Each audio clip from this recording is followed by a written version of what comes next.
So this one is just pretty much a bingo game, but with some extra features. You can see here, so the Lingo Bingo game allows anyone to host a bingo game from their phone or computer, iPad, whatever, which shows the host and the players instant feedback on responses. So the game can be hosted by the teacher with the whole class, or in smaller groups with a student hosting. The target items on the bingo boards can be a target picture or a word. And so unlike your sort of regular number bingo game, in this type of bingo, any item called by the host will definitely be on the board. Everybody has the same items, they're just mixed up in different ways on it. So I'll just quickly give you the overview, and then hopefully we can do just a quick game to give you the idea. So the main way to play is communicative play mode. So here you can see side by side the host's view, and on the left, and on the right is the player's view. So the host will see one kind of cue, and they will explain that to the students.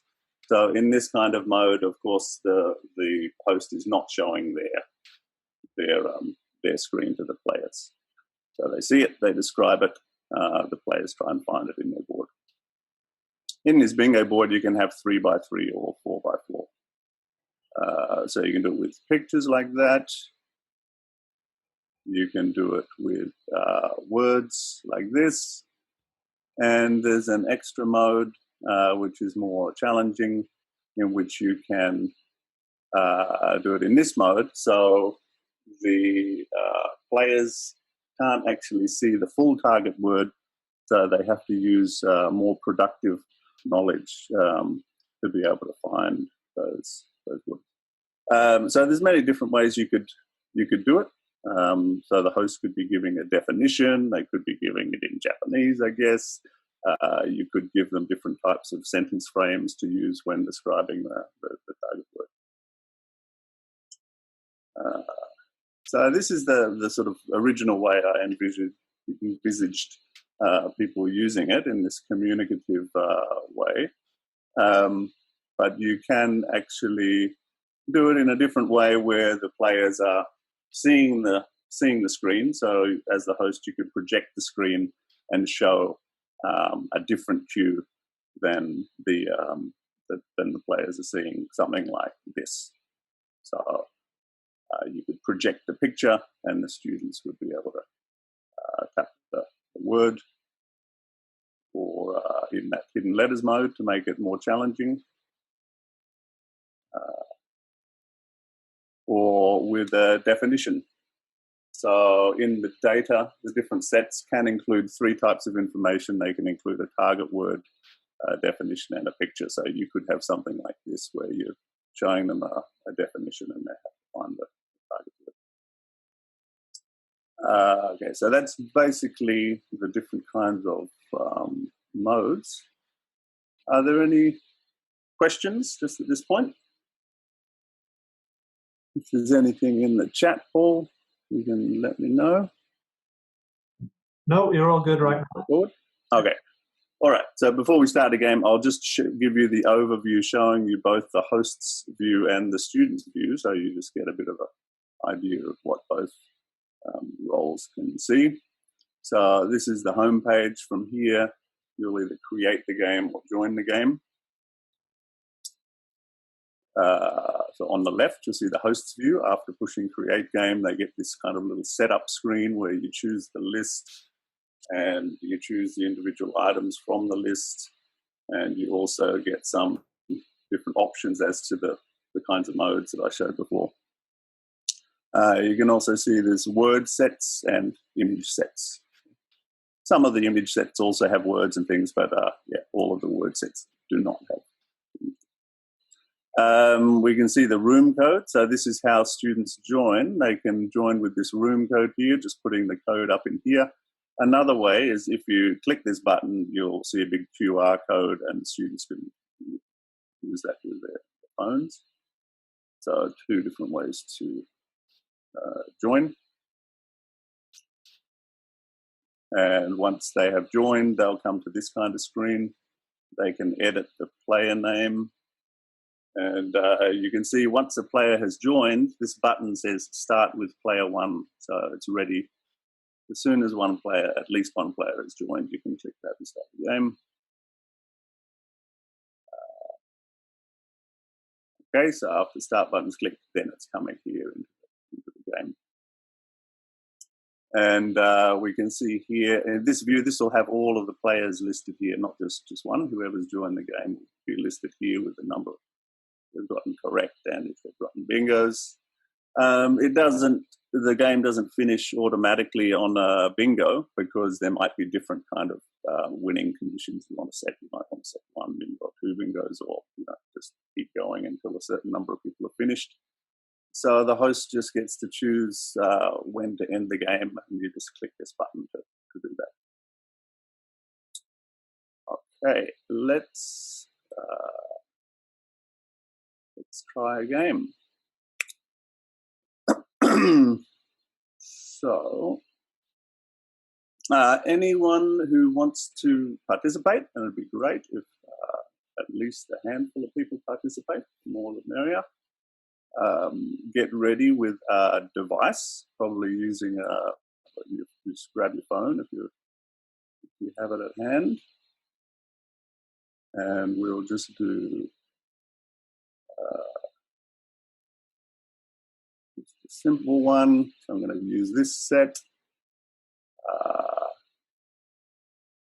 Maybe we'll use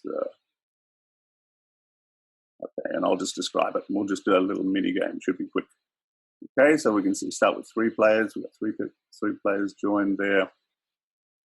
So at this point, I stop sharing so that you don't actually see my view, and I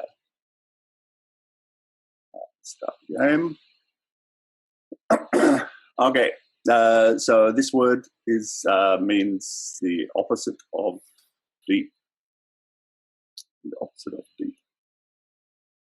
And on my screen, I can see 2 out of 3 people have answered, and I can move on at any time. So this is one of the big advantages of having it all connected. You know how many people have actually answered, and when people answer, they're not kind of shouting it out as you would have to do in a regular kind of game. They don't have to fight. Comment from the chat. Comment from the chat. Oliver. People are wondering how to join. Sorry, we haven't joined yet. Madeline, you okay? Maybe we'll start up again. We'll see if we have a few more. If there's a few more people who'd like to join, that's fine. Let's comment from the chat. Will not let me join because it's already in progress. Yeah. Okay. Maybe I started a little bit too quickly there. We've got 5 players now. Let me just show that again. Okay. We'll restart. Okay. Cool. We've got 7 people now. Any more? I'll give you a bit more warning before I start. Okay, great. Excellent. 10. Okay, final call for players. 11. 12. Okay, cool. That's a good number. Let's start there. Okay, and just for the first part, I'll just show you the first one, and then I'll stop sharing the screen. Okay, so nice. Here we have the player list, and I have my first hint. So the first one, this is the opposite of deep, as in water that is not deep is very. You can see here, I can see the people responding, and when everyone's responded, this will go like this. So I can move on. I can move on earlier if I wanted though. Okay, so now I'm going to stop sharing and give you the student experience of having to listen carefully.